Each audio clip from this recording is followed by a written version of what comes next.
Thank you very much. It's good to see you. Thank you, Jim. Thank you, Joe.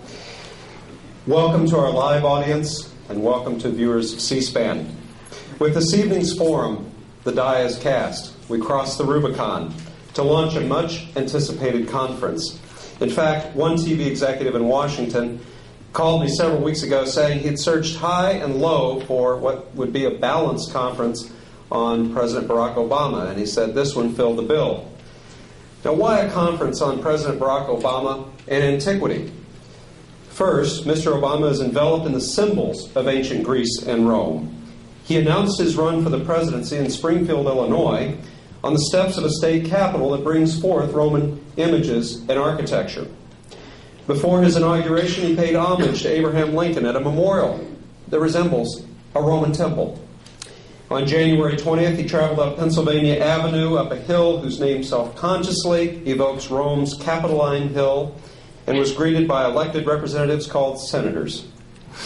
When he walked into the Capitol Rotunda, he looked up at the dome on which is depicted George Washington in a toga.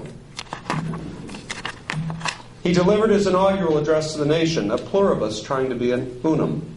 After the day's festivities, he returned to the house at 1600 Pennsylvania Avenue in what looks like an oversized Roman villa. And 1 month later, President Obama returned to the Capitol and delivered an address from the rostrum in reference to the platform in the ancient Roman Forum, and was flanked by two images of fasces, the symbol of authority in the ancient Roman Republic. Now, President Obama is surrounded not just by the architecture and symbols of the ancient world, but also by its ideas. All of our founding documents, the Declaration, the Articles, the Northwest Ordinance, the Constitution, the Federalist Papers, the Bill of Rights, all of them, were written by individuals whose minds have been informed by the classics. The way they thought about liberty, justice, equality, even the rhetorical strategies they used to debate these ideas, all reflected the Greek and Roman teachers they so admired.